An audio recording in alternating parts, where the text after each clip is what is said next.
Hello everyone, welcome to my YouTube channel. आज हम paper 2 commerce का business management and human resource management unit number 6 के PYQ solve करेंगे। इसका part 1 है ये। तो फर्स्ट क्वेश्चन देखते हैं। The principle of management have following distinct features: A flexibility, B universal application, C principles are relative not absolute, and fourth है based on situation. तो इसका राइट आंसर है ABCD। चारों के चारों राइट आंसर है कि प्रिंसिपल्स ऑफ मैनेजमेंट के फ्लेक्सिबल होना चाहिए, यूनिवर्सल एप्लीकेशन उसके होनी चाहिए, प्रिंसिपल्स आर रिलेटिव होनी चाहिए नॉट एब्सोल्यूट होनी चाहिए, and based on situation change हो सकते हैं। इस तरह से उसके फीचर्स हैं। तो और भी कुछ एक्स्ट्रा देख लेते हैं हम कि दो टाइप के प्रिंसिपल्स दिए गए हैं। एक है साइंटिफिक एंड एक है जनरल।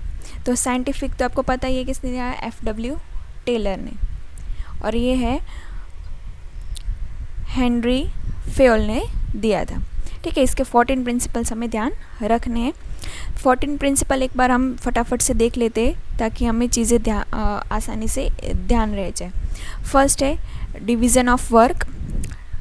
इसका सीक्वेंस भी इस तरह से याद रखना, डिवीज़न ऑफ वर्क। ठीक है, कि पर्टिकुलर पर्सन को necessary to enjoy benefit of specialisation, जिसको जो स्पेशलाइजेशन है उसको उसके अकॉर्डिंग उसको वर्क दे देना चाहिए। फिर authority and responsibility, authority and responsibility.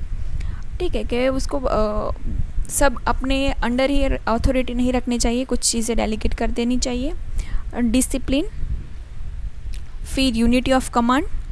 Unity of command मतलब कि एक पर्सन को एक बंदे को एक ही पर्सन से उसको कमांड मिलनी चाहिए। Unity of direction. ठीक है, कि 1 यूनिट के लिए 1 प्लान ही होना चाहिए, नहीं तो बहुत सारे प्लान्स बना लेंगे तो प्लान फुलफिल नहीं होंगे। फिर है next is subordinate interest to be delegate to the general interest. ठीक है, कि सबऑर्डिनेट को अपना जनरल इंटरेस्ट के लिए अपना इंटरेस्ट छोड़ देना चाहिए। फिर है रेम्यूनरेशन। फिर है सेंट्रलाइजेशन। फिर है स्केलर चेन। स्केलर चेन में क्या आएगा कि एक इसका एक्सेप्शन भी है जिसको बोला जाता है गैंग प्लैंक। ठीक है, स्केलर चेन किस तरह से काम करती है कि ए बी को बताएगा, B C को, इस तरह से C D को। तो एक चेन के थ्रू जाना चाहिए। लेकिन अगर कोई इमरजेंसी है जहाँ पे D को A से डायरेक्ट बात करनी है, तो वहाँ पे अगर वो डायरेक्ट बात कर रहा है तो उसको बोलेंगे हम गैंग प्लैंक। फिर नेक्स्ट है S स्केलर चेन हो गया। फिर है ऑर्डर। फिर होगा ऑर्डर में काम करना चाहिए इक्विटी। फिर है stability and tenure of the personal. Stability मतलब हम बोलेंगे जहाँ पे जो लेबर टर्नओवर रेशियो है वो कम रहना चाहिए, ज़्यादा लेबर टर्नओवर रेशियो नहीं होना चाहिए, मतलब बार बार एम्प्लॉइज़ चेंज नहीं होनी चाहिए उस पर्टिकुलर ऑर्गेनाइजेशन में। फिर initiative and last esprit de corps. Spirit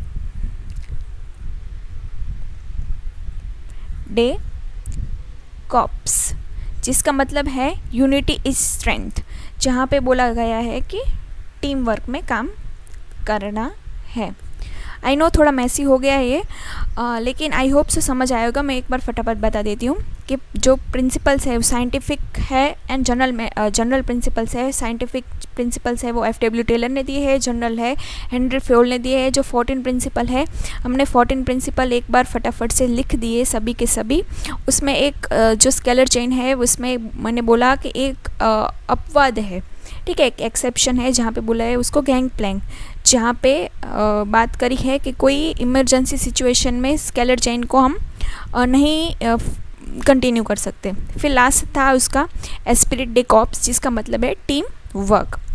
ठीक है, मैं और एक क्वेश्चन आपको होमवर्क में दे रही हूँ, तो वो भी आप देखिए, इसके रिलेटेड ही है कि control by exception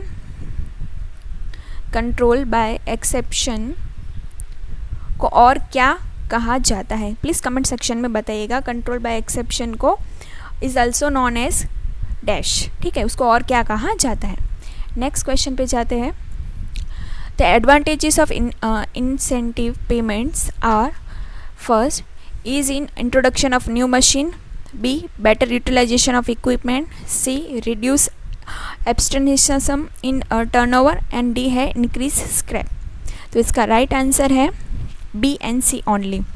advantage of incentive payment क्या है? Better utilisation of equipment and reduce absenteeism in turnover. ठीक है.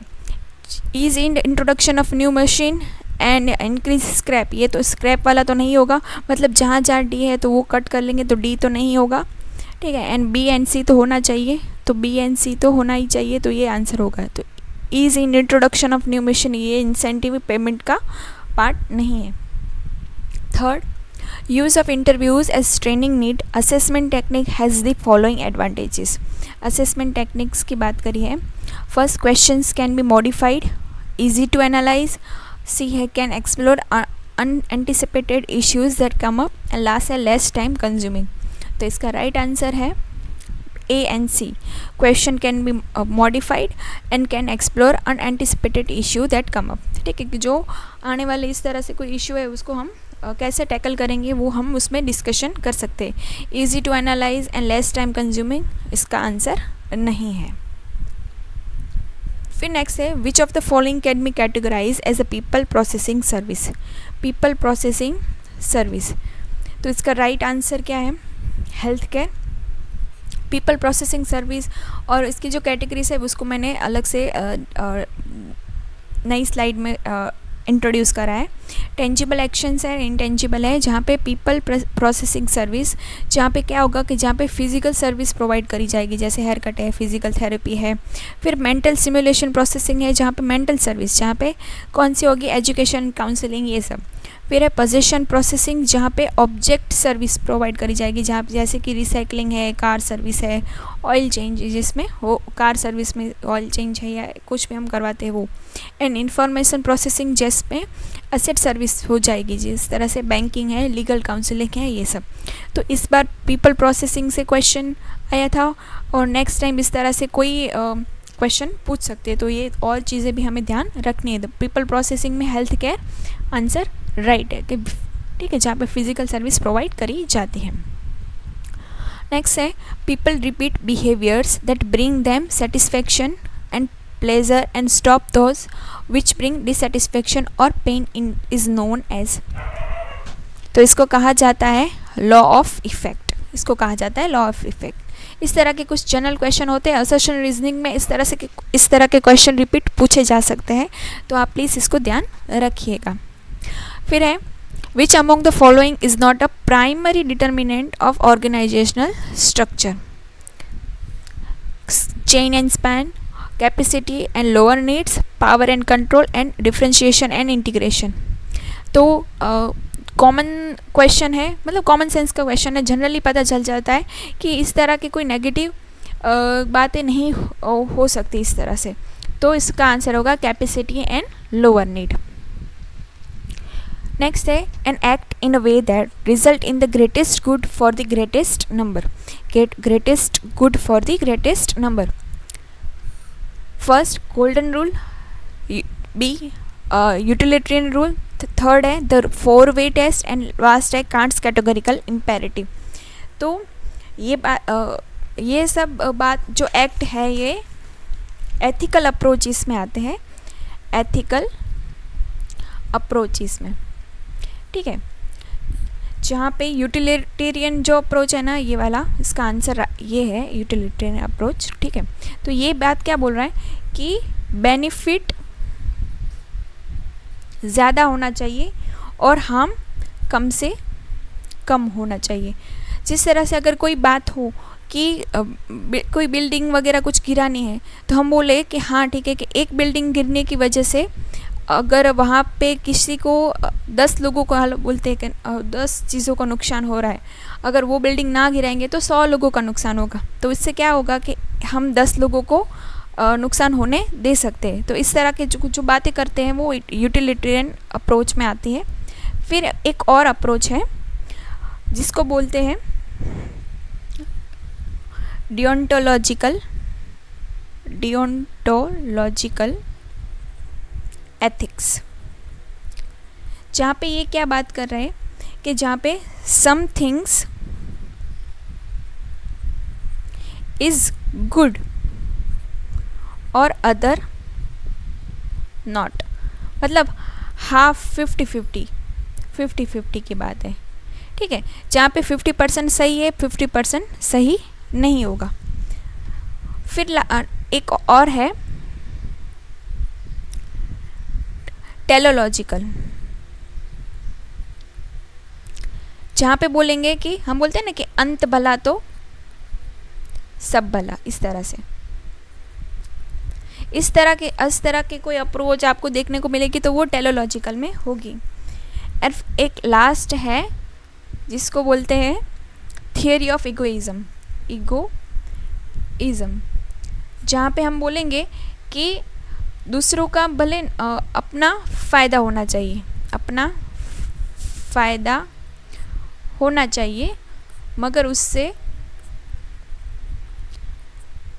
दूसरों को नुकसान नहीं होना चाहिए, ठीक है। तो इस तरह से जो बातें करते हैं तो वो बोलेंगे इगोइज़म में, उस तरह से बातें आती है। फटाफट एक बार बता देती हूँ क्योंकि थोड़ा लिखा हुआ इस तरह से है तो आपको मे भी समझ नहीं आएगा। तो ये एथिकल अप्रोच इसमें है। यूटिलिटेरियन वो बोल रहा है कि बेनिफिट ज़्यादा से ज़्यादा हो और हार्म कम से कम हो। डियोंटोलॉजिकल में बोला है 50-50 बात है कि कुछ चीज़ें अच्छी है कुछ चीज़ें बुरी है। हम इंसानों में भी तो ऐसा होता है ना कि 50% अच्छे गुण है और 50 नेगेटिव बातें, इस तरह से। टेलोलॉजिकल में बोला है कि टेलोसम का मतलब एंड अच्छा होना चाहिए। एंड इगोइज़म में कि हमारा फ़ायदा हो लेकिन दूसरों का नुकसान ना हो। नेक्स्ट है delegation is an interpersonal transaction based on behaviour analysis. और स्टेटमेंट 2 बोला है कि delegation is evolutionary and developmental process which needs encouragement and reinforcement. दोनों स्टेटमेंट में से कौन सा राइट है और रॉन्ग है हमें बताना है, या दोनों राइट है या दोनों रॉन्ग है, इस तरह से। तो फर्स्ट स्टेटमेंट इनकरेक्ट है लेकिन स्टेटमेंट 2 करेक्ट है, तो इसका राइट आंसर है 4th।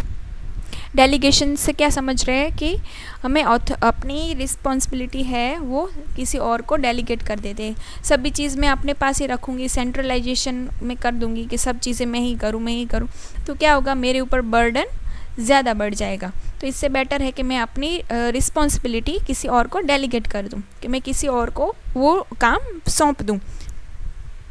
तो उससे क्या होगा, मैं और दूसरे काम में अपना ध्यान लगा पाऊँ जो ज़्यादा इम्पोर्टेंट है, ठीक है। फिर नेक्स्ट है usually in which one of the following performance appraisal technique subjects self ratings are negatively corrected with their subsequent performance in the assessment centre, ठीक है। सेल्फ रेटिंग की बात करी है जहाँ पे बोला गया है कि नेगेटिवली करेक्टेड, तो सेल्फ रेटिंग में आएगा। 360 अप्रेजल, सबऑर्डिनेट, पीयर, ये सब पॉजिटिव बात कर रहे हैं, जबकि नेगेटिवली कॉरिलेटेड है सेल्फ रेटिंग्स की बात, कि हम अपने आप को कितना क्या नेगेटिव बता पाए, ठीक है। तो वो नेगेटिव ही है कि हम बोले ना अपने आप को बताइए कि आप कितने बुरे हैं, तो हम अपने आप को क्या रेटिंग उसमें देंगे कि हाँ मैं कितना बुरा हूँ, इस तरह से। फिर नेक्स्ट है management according information is use for which one of the following distincting purpose. First measurement, B control, C recording transaction, D alternative choice. तो करेक्ट आंसर है A, B and D. Measurement के लिए, control के लिए and alternative choice.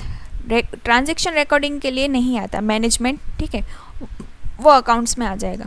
फिर next है the characteristic of different level of leaders. Leadership में से क्वेश्चन है are given below, arrange them in the increasing order, ठीक है। इसका डायरेक्ट आंसर से ही मैं समझा लेती हूँ क्योंकि बहुत बड़े क्वेश्चन इसके आंसर्स हैं। तो इसका आंसर है सी, मतलब 3। First C, A, E, D and B. तो एक एक करके अच्छे से समझेंगे। फर्स्ट बोला है सी में he make the productive contribution, first ये है ना, तो फर्स्ट ये है, बोला है कि he make the productive contribution through talent, knowledge, skill and good work be habit, ठीक है। तो वो क्या होगा कि वो पर्टिकुलर पर्सन की पर्सनल हैबिट बोल रहा है ना। आपको ऐसा है ना, तो पहले एक चार्ट बना लीजिए तो उससे आपको ज़्यादा अच्छे से समझ आएगा मैं जो बोल रही हूँ ना वो, ठीक है। कि जहाँ पे बोलेगा कि कौन से यहाँ पे होगी कौन सी लीडरशिप वो अडॉप्ट कर रहा है, ठीक है। तो ये कर रहा है पर्सनल, फर्स्ट स्टेज में बोले ना, इस सीक्वेंस में ही जाएगी पर्सनल एबिलिटी, पर्सनल एबिलिटीज़ के जा रहा है, जहाँ पे कौन सा फैक्टर्स होंगे, फैक्टर्स कौन से है, source of power,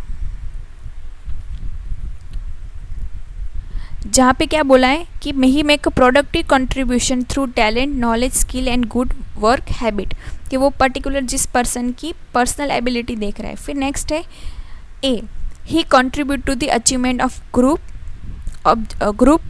objective and work efficiency with others in group. तो अभी कहाँ होगा वो लीडरशिप, कौन सी है ये, सॉरी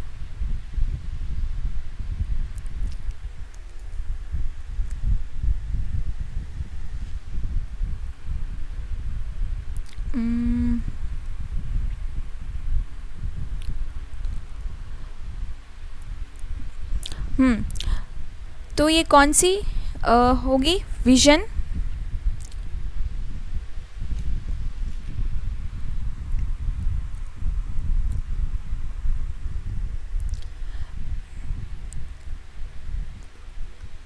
विजन एंड पर्पस,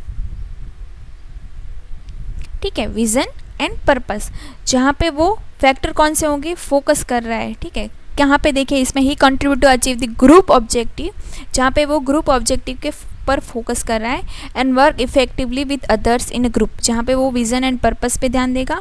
फिर है E, he organise people and resource toward the effective and efficient pursuit to predetermine objective, जहाँ पे वो थर्ड है, वो एक पर्टिकुलर अप्रोच देख रहा है, किस तरह से कि वो ट्रांसफॉर्मेशनल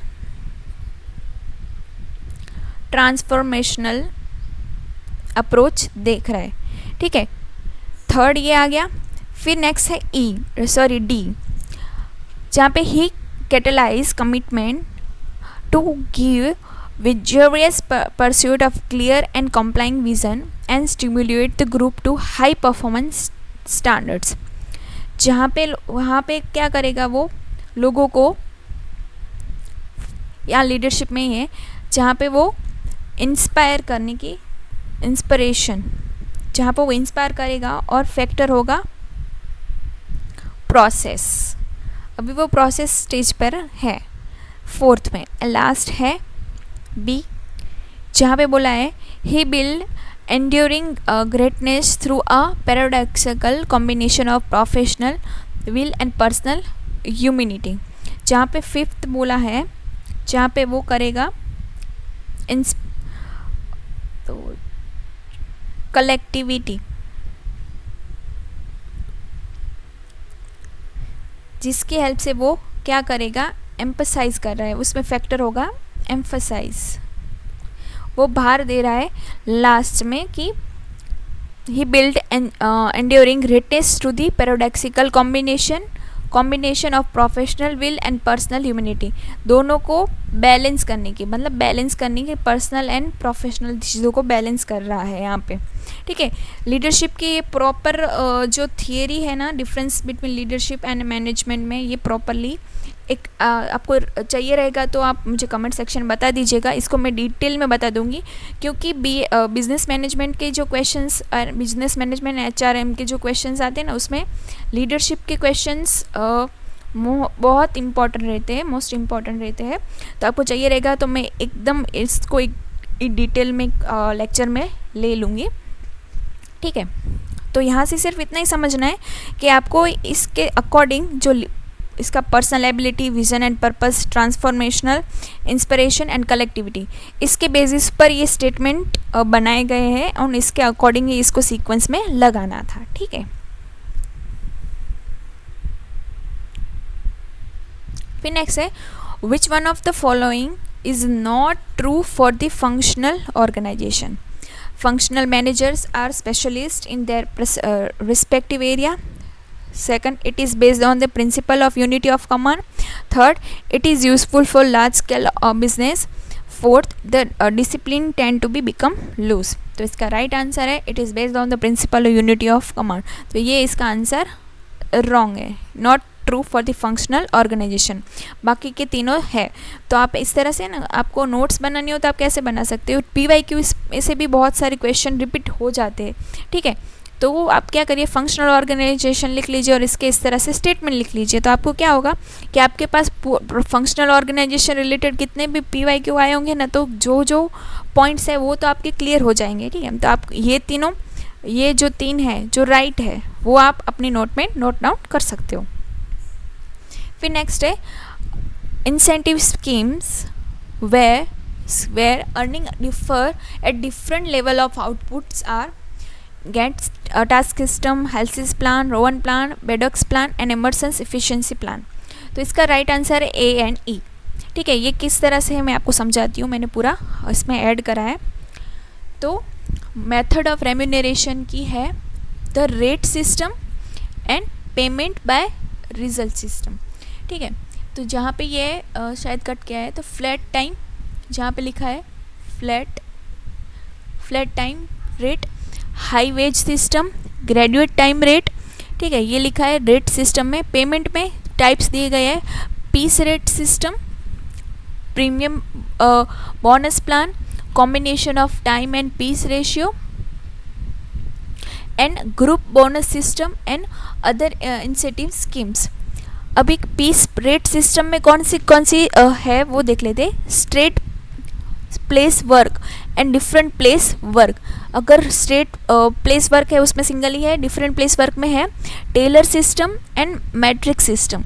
क्वेश्चन किस तरह से पूछा जा सकता है, यहाँ ये एक पूरा चार्ट है, आप इसका स्क्रीनशॉट लेकर या अपने बुक में अच्छे से इसको ड्रॉ कर लीजिएगा।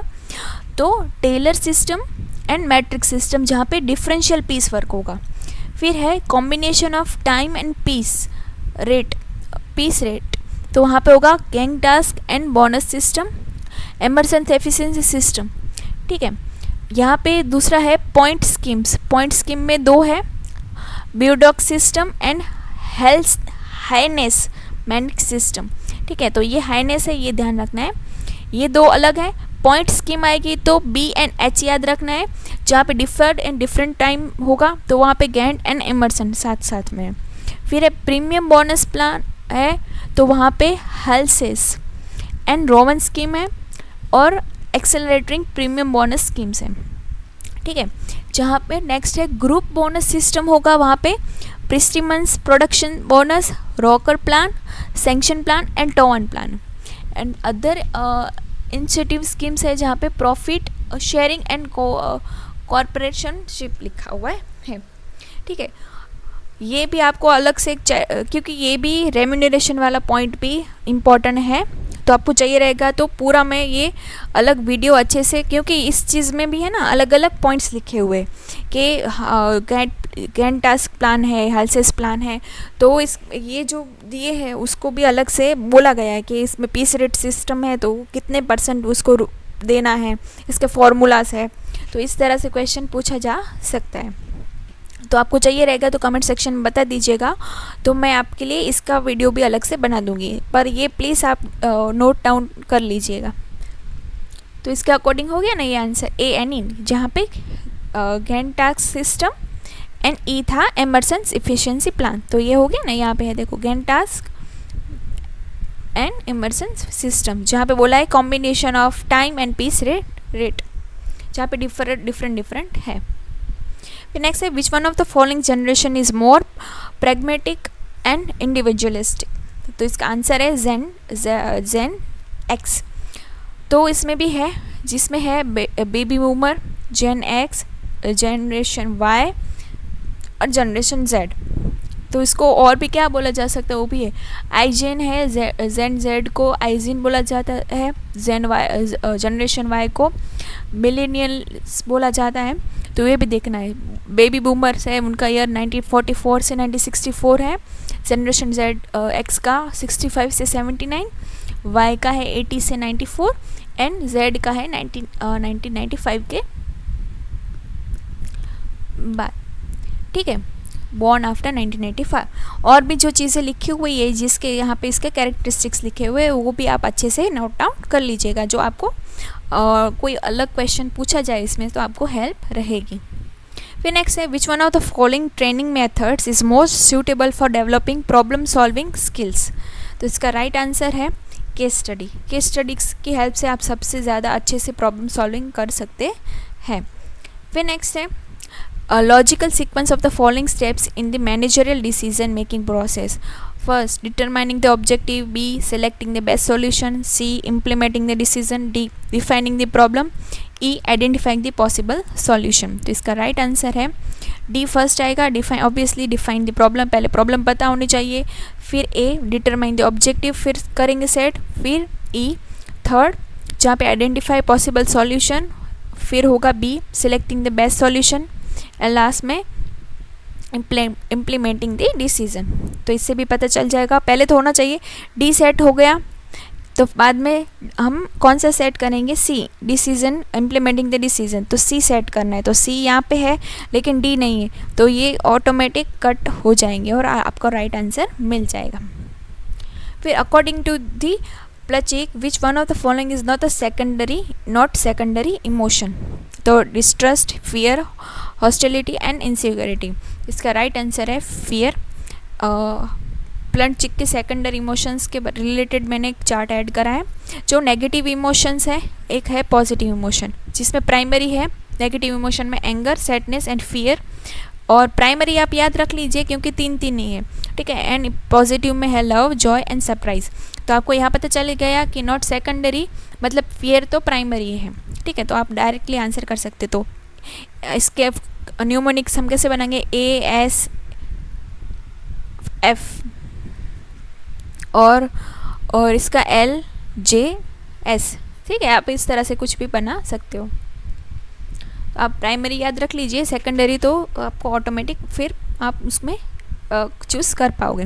फिर नेक्स्ट है the function of lower management are A, executive plan is accordance with the policies and directive of the top management, maintaining the discipline among the workers, selecting suitable operation and supervisory personnel, D, providing training to the workers, and E, maintaining good human relation. तो इसका right answer है lower management में functions कौन से होते हैं, B, D and E. Maintaining discipline among the worker, फिर providing training to the worker and maintaining the good human relation. Executive plan and फिर सूटेबल ऑपरेशन, सुपरवाइजरी पर्सनल, ये सब लोअर लेवल पे नहीं होती काम। Who coined the term collective bargaining. तो इस तरह के स्टेटमेंट भी ध्यान रखने हैं। तो इसका आंसर है D, Sidney Webb and Beatrice Webb. फिर असर्शन रीजनिंग का क्वेश्चन है अकॉर्डिंग टू हर्सबर्ग प्रिवेंटिंग और reducing dissatisfaction at work is not a same as providing satisfaction. Reason बताया है under the two factor theory job satisfaction and dissatisfaction are the two different aspects of the work motivation. तो इसका right answer है both A and R true and R is the correct explanation of ए। पहले तो Herzberg theory में जो दो बातें बताई गई है, टू फैक्टर थियरी भी बोलते हैं उसको, हर्सबर्ग की थियरी को, motivation factors and hygiene factor. Motivation factor वो होते हैं जहाँ वर्क प्लेस पे हमें वो हो तो हमें मोटिवेशन मिलती है, हमें अचीवमेंट हो, हमें रिकॉग्नाइजेशन मिले, वर्क इटसेल्फ काम करते हुए हमें अच्छा लगे, जॉब एडवांसमेंट है, अपॉर्चुनिटीज़ मिलते रहे, ग्रोथ अपॉर्चुनिटीज़ हो, ठीक है, ये सब हो तो हमें मोटिवेशन मिलता है। लेकिन हाइजीन फैक्टर में क्या होगा, relationship with peer, company policies अच्छी हो, ये तो बाय मतलब हाइजीन में क्या होगा पता है कि बाय डिफ़ॉल्ट ये चीज़ें तो होनी चाहिए, नहीं तो काम करने में मज़ा नहीं आएगा।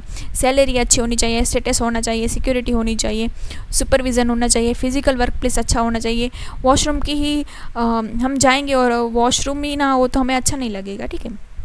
वहाँ पे हवा पानी अच्छे से होनी चाहिए और हमारी सैलरी अच्छी होनी चाहिए, कंपनी की पॉलिसी प्रॉपर होनी चाहिए, हमें छुट्टी चाहिए, हमें एकदम इमरजेंसी का टाइम हो और हमें छुट्टी ना दे तो भी हमें अच्छा नहीं लगेगा। तो वो हाइजीन फैक्टर में ही सब चीज़ें कवर होंगी। फिर है the human relation approach rejected the rebel hypothesis by giving which one of the following argument.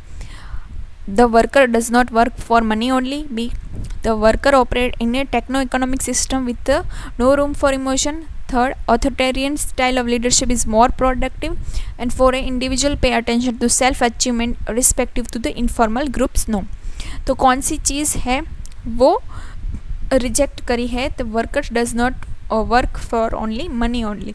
ठीक है, तो ये इसका राइट आंसर है। रेबल हाइपोथेसिस ऐसा होगा तो मैं, आप बताइएगा कमेंट सेक्शन में, तो रेबल हाइपोथेसिस से रिलेटेड मैं एक सेपरेट वीडियो बना दूंगी। क्वेश्चन इससे बार बार पूछा जाता है। Which one of the following is cause by burnout? Burnout से रिलेटेड मैंने नेक्स्ट और भी 2-3 क्वेश्चंस लिए हैं, तो बर्नआउट का है ना अलग से आप ऐसे चार्ट बना लीजिएगा, तो उसमें कौन कौन सी चीज़ें हैं आप नोट डाउन करते जाइएगा। Following are cause by the burnout, तो इसका राइट आंसर है बी एंड सी। बर्नआउट्स का रिलेटेड आंसर है negative social behaviour and physical and mental strain. ठीक है, तो एक तो मैं किस तरह से इस चीज़ को याद करूँ? बर्नआउट तो मतलब कुछ हम बर्न से क्या याद रखते हैं कि कुछ जलन, मतलब जल रहा है इस तरह से ना, फायर जलता है इस तरह से, तो हम कुछ जलने से क्या याद करेंगे? सब चीज़ें नेगेटिव होगी इस तरह से। तो negative social behaviour and physical mental strain. Which one of following is not a resource imbalance model of the burnout? Burnout का ही मैंने बोला, नेक्स्ट क्वेश्चन भी इसका ही है, तो इसका आंसर है 3 डायमेंशनल मॉडल नहीं है। तो मतलब ये तीनों इसके होंगे, तो आप इस तरह से नोट डाउन कर सकते हैं कि जॉम डेमस रिसोर्स मॉडल है, कंजर्वेशन ऑफ रिसोर्स मॉडल है, and area of work life model है। ये तीनों है वो बर्नआउट के मॉडल्स, रिसोर्स इम्बैलेंस मॉडल है। Which one of the following has a correct sequence for the stages of burnout? तो इसका भी डायरेक्ट आंसर देख लेते हैं कि first, fatigue due to the excessive work, थकान लगती है एक्स्ट्रा वर्क की वजह से। डिसलाइक फॉर वर्क, इससे क्या होगा? हमें वर्क के लिए डिसलाइक होना स्टार्ट हो जाएगा। And failure to achieve the target, और इससे टारगेट अचीव करना मुश्किल हो जाएगा। तो ये इसका राइट आंसर है बर्नआउट से। फिर लास्ट क्वेश्चन है, नेक्स्ट क्वेश्चन है, the VRIO framework use in HR function in the today's era refer to the 4 criteria, identify the correct code which stands for correct explanation of VRIO as propose by the Barney. तो इस तरह से भी कुछ पूछा जा सकता है ना कि VRIO जो कॉन्सेप्ट है, वो फ्रेमवर्क है, वो किसने दिया था? तो बर्ने ने दिया था। तो इस तरह से भी आप नोट डाउन कर सकते हैं। तो इसका राइट आंसर है वैल्यू, रेरिटी, इम्बेलिटी, इमेटेबिलिटी एंड ऑर्गेनाइजेशन। ठीक है, तो ये भी आप एक बार अच्छे से नोट डाउन कर लीजिएगा। नेक्स्ट क्वेश्चन है, assertion, induction is an informal information sharing session on the miscellaneous issue in a organisation.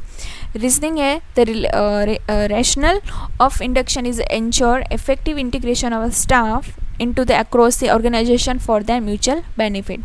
तो इसका राइट आंसर है D, assertion A is incorrect statement but R is correct statement। Induction मतलब क्या समझ रहे हैं कि कोई न्यू रिक्रूटमेंट हुई है, कोई न्यू एम्प्लॉई